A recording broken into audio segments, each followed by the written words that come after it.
Hey, beautiful people. Welcome to Organizing an ADHD Brain, the podcast for anyone who's ready to ditch the shame and get organized in a way that actually works with their brain. I'm Megs, a professional organizing coach, organizing an ADHD brain owner, and recovering clutter human. While I work primarily with women, this space is for anyone who wants practical tools, mindset shifts, and a new way to look at time, stuff, and self-worth. If you've ever felt overwhelmed, scattered, or stuck in a cycle of starting and stopping, you're not alone. And you're in the right place. Let's build a life that feels calm, doable, and aligned, one mindful move at a time. Hey, beautiful people. Welcome back to another episode of Organizing an ADHD Brain.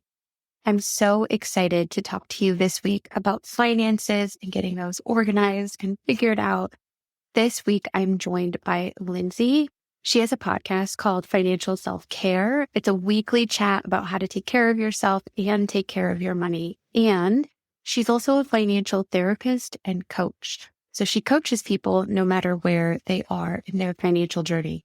I'm so excited to chat with her because we have a real life conversation about ADHD, finances, getting organized with your money, but also how organizing your money can truly impact your physical organization and how you manage your money in spending, impulsivity, and things like that. Without further ado, let's go ahead and jump into this episode. I'm so excited to introduce you to Lindsay. Lindsay, tell us a little bit about you, your ADHD journey, and what you do. Yeah, I am a financial therapist. And so I am deep in mixing up like behavioral therapy with financial education. I myself have ADHD, and it is a recent diagnosis actually within the last year. And to be honest, I have so many close connections with other psychologists who do testing for ADHD that every single one of them have told me, don't bother getting tested because it's just so clear that you have it. And so it's been a very interesting year to learn about my ADHD brain, because for so long I was like, I don't have it. And then the more and more I learn about it, I was like, okay, I think I just need to come to terms, which isn't even really coming to terms. It's actually just like learning to navigate the world and feel validated in my neurodiversity. So that's who I am, what I do, and where I'm at in my journey. I was listening to your podcast, and it's fascinating to listen to the relationship that you have with money, you and your husband, the way that you handle your money, because for so long, I know I've struggled with money, whether it's a scarcity mindset or just understanding what to do with it when I have a surplus, or understanding what to do when I don't have a surplus, and really navigating the world of finances. Because in most cases, we see a correlation of ADHD equals not financially savvy.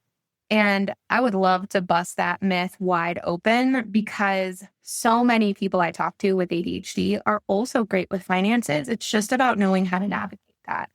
Your podcast is amazing, so I can't wait to link it below and have everyone go and listen.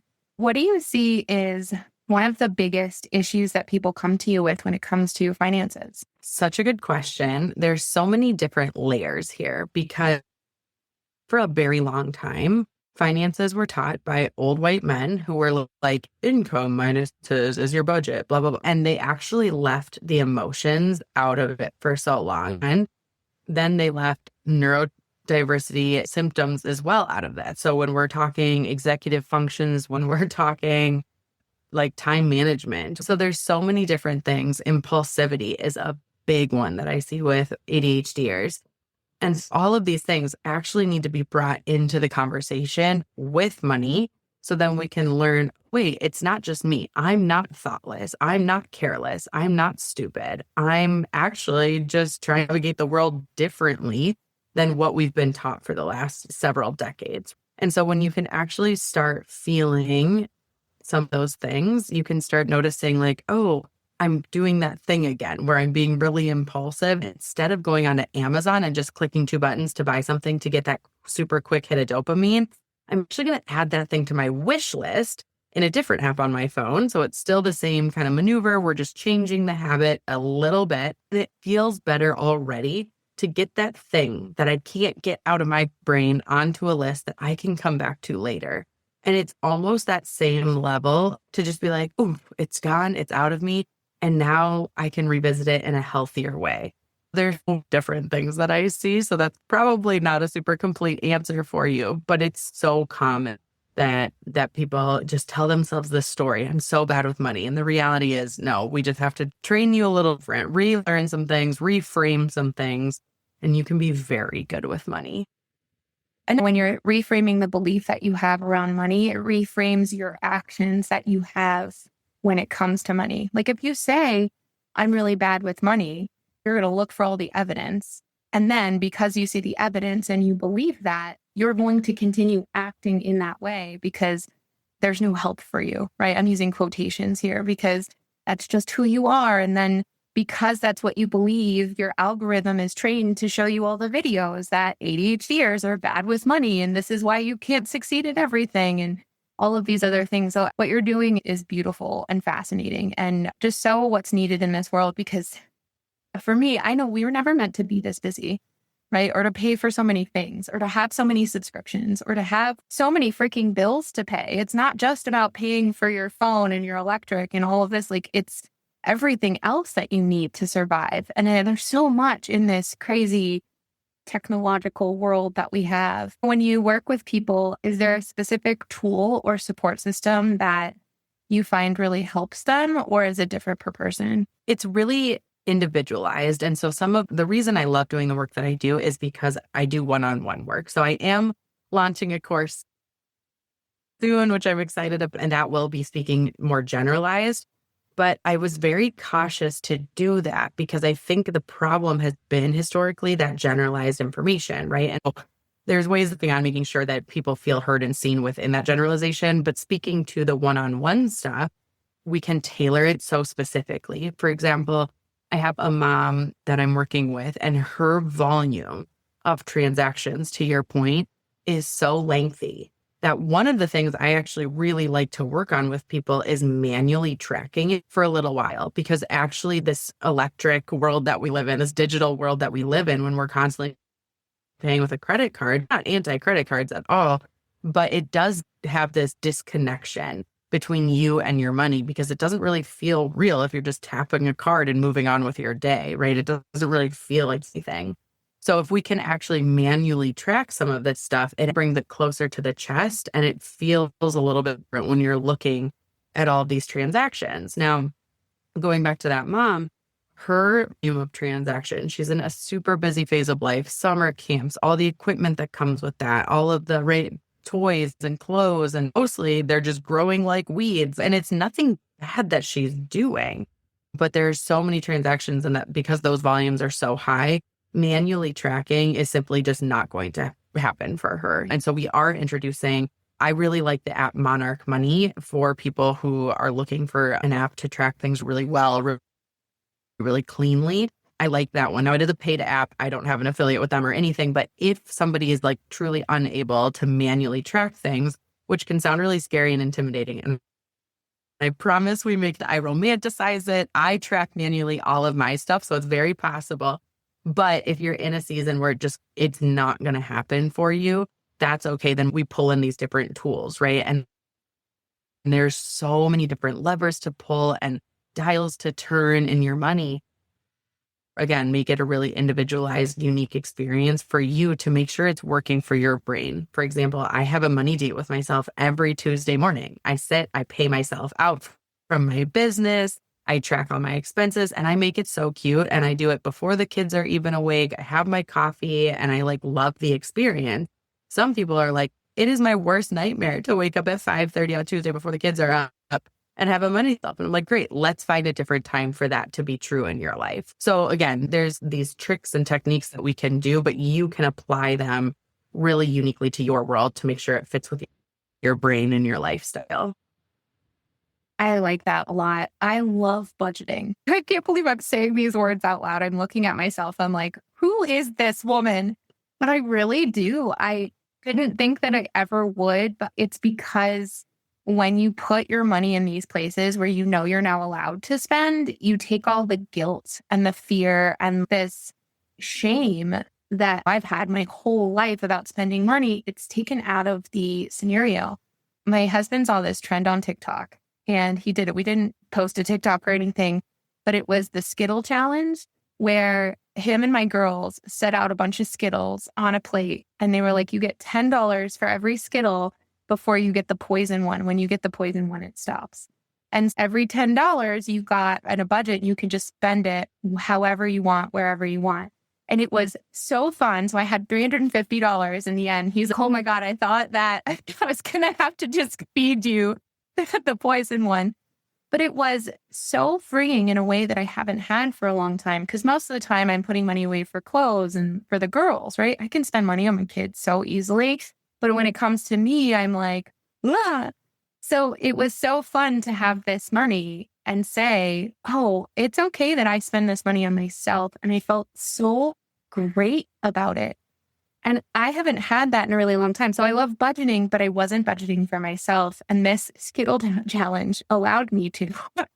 So like coming back to this mindset and the emotions behind it too, it's really fascinating. There's so much psychology about money that we forget to acknowledge. Like, it was so much of this is emotion driven. And to your point, for moms especially, we are always put on the back burner. Some of it is certainly societally inflicted upon us, but a lot of it is our own doing. I was a stay-at-home mom for a long time, and I had to go through a lot of emotional processing behind like me spending my husband's money, which we have joint accounts. Like, it was our money, but it didn't feel that way. So again, it's so nuanced. And actually, one of the things I did once I felt pretty in control of our money, I had done a little bit more work around my thoughts and feelings behind it. So this is several months and years into my journey. I was like, I am doing a no spend month because truly I just need that deep dopamine reset because we are getting those quick hits of dopamine all the time. And one of the things I challenged myself to do was not only not spend money in our, like, we bought groceries and paid our bills and all those things, but the extra stuff, no clothes, no toys, no books, like all this stuff I make excuses for in a lot of scenarios. I buy my kids books because they need to read. Obviously, that's okay. And I buy my kids clothes because they need to look cute, but also drawers that are overflowing with clothes. So I did this challenge for myself, and I just was like, what is it going to feel like to say no to my kids? And they did not care at all. Like, I would just be like, oh, not today, honey. We're not prioritizing the book, or we're not prioritizing that. Instead, we're prioritizing and saving for a vacation in a couple months to go see your cousins in Texas. And she was like, okay. My toddler daughter did not care. I was so committed to myself in this that we actually went to the mall together one day, and she asked to ride like the little carousel ride. And I was like, we're not going to do it. I had it in cash. It was no big deal. And still I was like, nope, we're not doing it. And that was a really transformative month for me, just to see, oh, I'm not being a bad mom if I say no to my kids. I'm actually being a really good mom to teach them these lessons about how we are choosing to spend our money. Because to your point, it is a choice. It is about our priority that day. And so when we're prioritizing everyone else, not prioritizing debt or whatever the case may be in life, really, it puts you in this shame box, and then nobody opens it, and it like boils and it gets really moldy and gross there. And we need to start like letting some light onto the situation. Okay, this is the deeper level. This is where that shame is from. Yeah. I just wanted to touch on the emotions aspect of thing. When I started my business, I was like, this will be easy. And then emotions came into play. And when I started managing my money, I was like, this will be easy. And then impulsivity and emotions came into play. And when I'm helping people organizing, this will be easy. Except then emotions come into play. The emotional aspect of these different changes that we make in our life is everything. And I don't think we talk about it enough. So I'm so glad that's such a huge part of what you do, because we are big emotional people. ADHD comes along with a lot of really big emotions. It could be really happy on this side, but it's also like really yucky on the other side of it. But that's huge. I just recently started teaching my girls. We have like little bank accounts for them. So I'm trying to teach them about money while I'm also learning about money myself. So this has been a journey. But I don't remember growing up and learning the value of money. It was just about, I earned money and then I spent money. It was just very cyclical. There was no investment. And then when I was 18, I signed my life away in student loans. I remember 18 years old, I co-signed with my parents a $15,000 loan for my first semester at college. And it wasn't until more recently that I'm looking back and seeing how, gosh, I had no idea what the hell I was doing. That's what's so powerful about our generation is that we're doing things differently. We're not doing things the same because they've got to learn for themselves. We're doing things differently because they need to learn from us so that they can show up in the world 100% more prepared than any of us ever were, at least from my perspective. Oh, yeah, 100%. When we talk about generational cycles, one of the biggest cycles that needs to be broken is how we're showing up with our money, the city that you talked about at the beginning. And interestingly, one thing that I've really leaned and noticed is, especially in my life, but with clients certainly as well, is my grandparents, especially my dad's parents, they grew up in an era. So they were so restrictive. My dad would be like, oh, can I have this toy or whatever? And it was always no, like we are rationing, we are saving, or keeping all of our reserves as high as we can. And they had to do that. And so no judgment there at all, but that's just the reality of it. And so then when my dad became a dad himself, he wanted to change that cycle. And instead, when my brother and I would ask for something when we were small kids, it was like, yes, we could have these toys or whatever. And there was like this influx of like stuff because they wanted to do things differently than what their parents did. And now this generation, for me as a mom, I'm like, I don't want to give my kids stuff. Like, I'm actually so over the stuff. And you probably get this more than anybody being an organizer. We are so inundated with crap. And so actually what I really value spending my money on and what I very intentionally spend my money on is experiences with my kids, time with my kids. How can I buy back my time? Whether that's hiring a cleaning service to help clean my house because I just don't want to do it and I don't have the time to do it. And instead, I would rather take those hours and be outside with my kids, right? Or spending money on vacations or for like birthdays, instead of buying them a whole bunch of crap, we're going up to Duluth, which is like one of our favorite cities up in northern Minnesota, and going on a hiking trip or whatever. And so it's really interesting to see how the generation really play out. Now, again, I'm not saying like they did anything wrong, but that's one of the things that we're evolving into. The hard part about that is in the world that we live in with, like I said, the one click to buy options, convenience of everything, and this comparing ourselves to everyone around the world with the social media being a huge factor in our lives, it gets really challenging to know even what is it that we want for ourselves. Because my job is never, ever to tell you what you should be buying. It's teaching you how you should be buying the things that really move that baseline level of happiness up and move that needle in the right direction. So again, for me, like that's vacation, but for someone else, oh, I love clothes. Like that is what I, really value and whatever. Great, do your thing. But then are you spending money on that you actually don't value so much? And how can we like really drop that down? And so you have more abundance for the things that actually bring you true lasting joy. Yes. Oh my gosh. Yes to all of that. And when it comes to an organizing perspective, I love stuff. I still love stuff. And I'm now just way more purposeful when I buy it. Right now, we're going through this journey of we're selling everything in our house. So we're not taking anything with us when we move. And part of it is I just wanted to see if I could do it. But because we've gone through this process of letting go for so long, now I'm evaluating, first of all, I don't want to spend $6,000 to $12,000 to bring everything across the country. That's a whole nother cost that now I have all of this stuff. I don't use all of it. And now I have to pay for it to bring it across the country. But yeah, in this journey, it's just been really interesting to see what matters and what doesn't. We have some pictures that we want to bring with us. We have Harry Potter bookends that we really like. It's Harry Potter running through platform 9 3/4. So cool. And then it's just crazy how easy it is to let these things go now.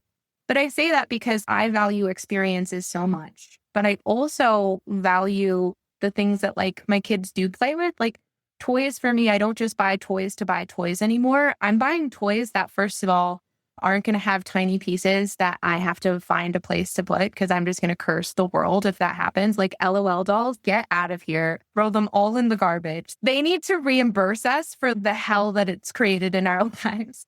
I found these adorable little mice that you can buy, and they come and make these little shoe boxes with like little blankets and like these tiny clothes. And I'm like, this is cool. This is what I'll spend money on because this is something that I would be proud to give my grandkids someday. Part of the generational thing is like they had cool things. They had really like nice, quality, beautiful things.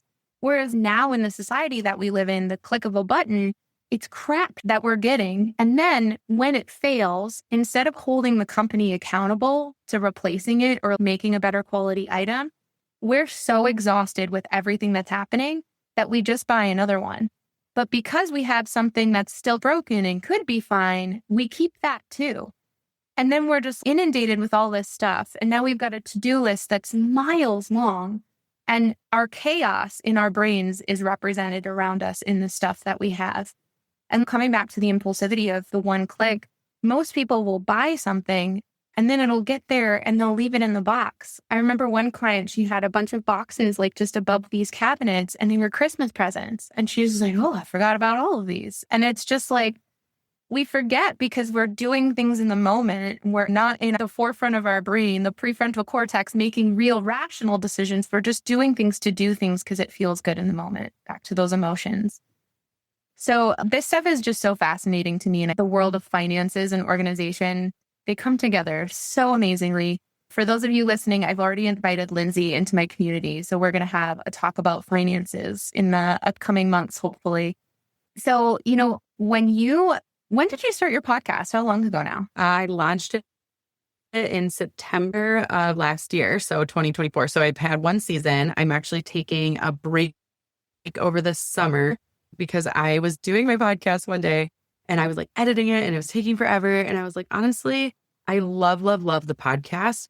But if I'm going to take 6 hours to do something, it's going to be go out on the lake with my kids during the summer. I will happily podcast in the depths of the winter of Minnesota and not worry about it. So that's kind of how the seasons will work out. I'll podcast from September to May every year is the plan, and then take summers to let people do their thing. That is brilliant. I love it so much.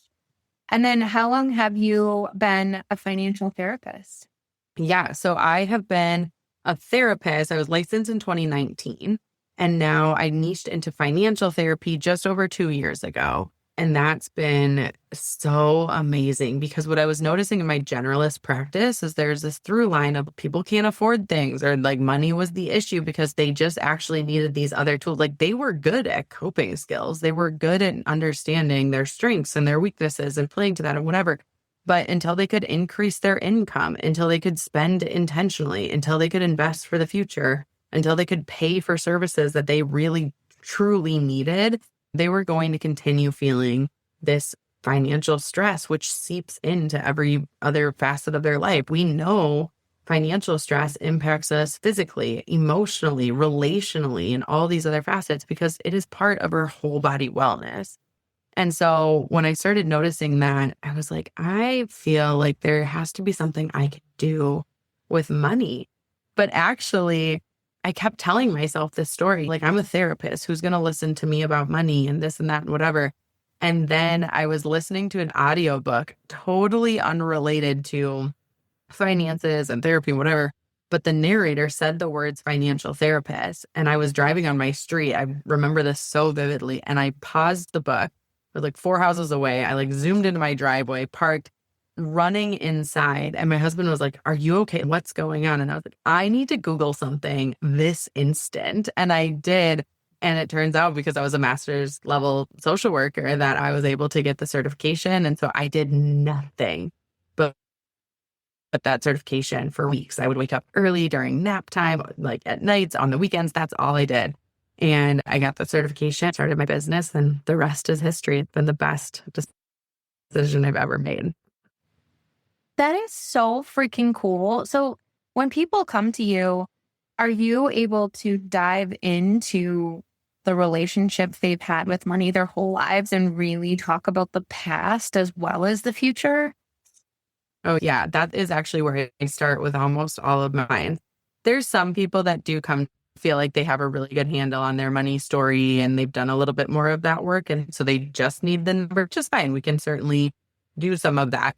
But actually, it is the bridge between the emotions and your money story. And what a lot of people don't know or understand is that your money habits are actually established by the time you're 10 years old. There's a study out of the University of Michigan to support this data. And they were studying kids from 5 to 10, noticing habits were, and whatever was being modeled in their house was actually being displayed by these children, and certainly is by 10. Now, if you're hearing that as a listener and you're like having heart palpitations, don't worry, because habits can be changed, right? We are living proof that habits can be changed. And so there's certainly things that we can do, but like it's really important to explore what you saw growing up. And for those of us who do feel like we have some more self-awareness, just in general, it's very interesting to tell that story, talk about your money story, because we've talked about it from maybe the side of like your mental health or your personality or where the case may be, but that money piece really hasn't been explored all that much. And so when you can take a little time to understand like, oh, my dad was always getting angry on vacations for what we'd spend, and it really ruined the vacation for me. Like, how is that now impacting you going on vacations and how you spend? Some people are like, I'm not spending a dime on vacation because that dad would be mad. And then other people are like, oh, I'm going to go balls to the walls on vacation because dad would have been mad. So it did impact you. And so we need to explore that and unpack it a little bit. So yeah, definitely a huge part of my work. Oh, that's so cool. Understanding your habits and the way that you've done things your whole life totally helps you understand what you want the changes to be, how you want to change for the future. So when you're working with people, do you work with all facets? If I had my money under control, but I had no idea about investing, could I come to you? Or is it more just, I don't know what I'm doing and how do I pay bills? Can I come to you then too? Oh, totally. Yes. I run the gamut from if you are deep in the depths of debt all the way to wealth building and management. I don't advise anyone. I'm not a financial advisor, but I do educate. And so what I think people also don't really know is from childhood, you might not know when your habits are established. But in the wealth building phase, a lot of people are like, oh, I have a financial dude. That's like the most common language I hear all the time is, oh, I have a finance guy. And I cringe a little inside because I'm like, oh my God, what is he charging you? And the lack of transparency in finances is really tough on me because I believe in full price transparency. I'm like, look, if you are paying for a service, no matter if it is ordering a Starbucks latte or paying a financial advisor or anything in between, you need to know what you are paying for that service. And what I don't like is if I go on a photographer's website and they don't have their prices listed, I'm instantly like, I'm not buying from you because I want to just know. I don't want to have a touch point before I know if it's a waste of your time, if you're out of my realm of possibility, or if you're maybe way under but I want to know that up front. And so I am a big advocate of price transparency. And we often see with financial advisors, there is very little price transparency. And unfortunately, if your financial advisor is charging you what's called an assets under management fee, and it might be 1%, and somebody's, oh, 1%, that's nothing. But when you actually do the math over the course of your lifetime, that often ends up being closer to 28% of your overall portfolio. When I learned this, I lost my freaking mind because I had a financial advisor and I'm running the math on it and doing all the calculations and everything. And this guy was like, oh, we're family. That was what he always would tell me. And I was like, look, buddy, I never charge my family what you are charging me. Ultimately, if we had kept our portfolio with our financial advisor over the life of our work with him, he would have had over $1 million of our money in his pocket because of the way the fees worked out. And they pitch it to you. These financial advisors pitch it to you. Like, oh, it's just 1%. Don't worry about it. Like, you little dummy, don't worry about it. It's so belittling the way the language is. And so I really encourage, especially women, but anybody, to really understand what it is that you are paying these financial advisors, how that's going to impact your general wealth, and what you can do instead. Because I do all of my own investing. I love a good index fund. I love a good target date fund. And we will do much, much better what he would have charged us, because part two of this then is you think, I have a financial advisor, they know more than me, so their performance is going to be much better than what I would choose because I don't know how to invest or whatever. And the reality is, if you just choose something like a basic index fund, there's so much data to support that there is a very slim chance that a fund manager is going to outperform a simple index fund, which is basically a big group of companies all in one big basket. You just buy the big basket, so you don't even have to worry about it. They simply can't outperform it because you don't know what's going to happen in the stock market. And they might pitch themselves as these really smart financial people. But the reality is, over the longevity of it, they are not going to outperform an index fund. And so not only are you getting slammed with this big fee, but you're also performing worse than you would if you were just doing it on your own. And yeah, so I definitely teach, and I can get on such a soapbox about this, so I'll hop off, but I definitely talk about wealth management and just how to do it on your own, because you totally can. Yeah. And it's scary to think about doing it on your own. This year, I really wanted to get my finances under control. And one thing that we had done with finances before is we'd put a bunch of money on credit cards, and then I'd get a bonus and we just paid off. And then we'd be like, awesome, look at us, how great we're doing. And then we'd put a bunch of money on credit cards and then we'd pay it off. And then I was like, there's got to be something about this where it's like this immediate gratification where I'm paying something off. But I'm like, there's got to be some better way to handle this so that we're not losing this bonus, this amount of money that could be supportive. And then, of course, starting a business is a whole nother money game. But I say that to say this year, I knew that investing was going to be more important for us. And as we're figuring out what we want to do in the future, I just started dabbling in learning things. So the things that you're saying now, for those of you listening, if it sounded like foreign or unfamiliar, that's okay. It's okay that you're hearing it for the first time now, because the next time you hear about something like that, you're going to have a little bit more of a foundation to build upon. And with ADHD, we want to be good at something right away, which is why oftentimes we can avoid doing the things that feel overwhelming and feel like too much for us to learn. But this is it. You've already just started learning about investing just by listening to this conversation. And so then you get to start saying, maybe I'll read an article, or maybe I'll go listen to Lindsay's podcast and hear a little bit more about what is an index fund. Or maybe you just Google index fund. What is definition? It's things like that that get you curious and get you start to learning more about money and how it can support you. And just this conversation about women in money is so powerful and so incredible, because it's always been about the investing bros. And now it's about investing people. It's all of us, because all of us have this capability. You don't have to have a certain GPA or like literally anything else to start doing it. I really appreciate this conversation today. And I would so look forward to us being able to do this again. Any wise words of advice for the ADHDers listening and they're like, there's no hope for me? Oh my gosh, there's just so much for everyone. And that's why I get to do this work. If you're like, oh my God, my habits are so bad and I'm just so bad and this and that and whatever, it's like, you're really not. There's just a lot of education to be had, because truly you were never taught this stuff. Very unlikely were you taught this stuff at home. You were certainly never taught it in school. And yet the day you turn 18, it's like, you got to go figure it out. And now you're an adult and you don't know how to do money. And so we put this pressure a little bit on ourselves, but that's more of a societal thing to be like, you just got to figure it out. And that's true for so many facets as well. But there is so much hope, and it's really not hard. It's really simple when we break it down. And that's honestly my whole angle, is just making this stuff simple. Like, why are we overcomplicating something that actually doesn't need to be overcomplicated? Now, the emotions certainly bring complications into it, but from like account structures and this and that, and to your point about the investing stuff, yes, like we're just planting little seeds. You can do more. You can always expand and expound. And even doing money work, I've been on my own financial self-care journey really since, I don't know, the late 2010s. I've learned so much, and I'm just forever going to be learning, because this is a journey. With money work, there is no destination. You are learning constantly. And yeah, so if there's a message I can leave with somebody, there's certainly hope for you. I often hear women come to me and they're like, I'm like the biggest mess you've ever seen. I know it. And I'm like, you are not. I promise. Like, it's totally fine. Yeah, I really encourage people to do this work, because I really think it's really important.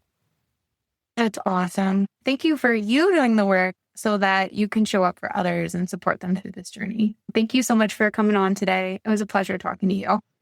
It was so much fun talking to you. Thank you for having me. It was such a pleasure to re-listen to that episode and get some of these incredible nuggets of remembering how possible it is for us to get our finances in order. It comes back to just starting. And it's so hard to know where to start.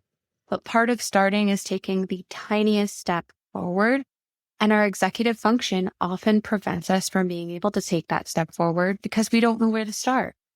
So here's an example of how to start. Listening to this episode. That's the first step. Listening to so many other episodes, maybe jump over to Lindsay's podcast and listening, then starting to take action. Maybe you go and start tracking your finances to get a better idea of where you're spending your money, things like that. Maybe you give Lindsay a call because it makes sense for you to start working with someone to coach you on where to go next. So many options. All of Lindsay's links and information will be in the show notes below. As I've mentioned in previous podcasts, I am not taking on any new coaching clients right now, and my community is going to be closed until the upcoming fall year. If you're interested in learning a little bit more about some of the programs I will have coming up this fall, go ahead and go to organizinganadhdbrain.com/community. You can also go to organizinganadhdbrain.com/coaching, depending on what you're more interested in. I'll see you all soon. Thank you so much for spending time with me today. I love being a part of your journey, and I hope you found something helpful to take with you. If you're ready to get support in organizing your ADHD life, I'd love to invite you to join my community. It's a space built just for you. And if you're curious about coaching, let's chat. I encourage you to book a free call just to see if it's the right fit. You can get on my calendar directly from the show notes below, and we can have a chat. A quick reminder, I am not a doctor or a medical professional. Everything I share is based on my own experience as well as my coaching expertise. So please consult your doctor for any medical or ADHD related concerns. Until next time, keep going. Right where you are is a great place to start.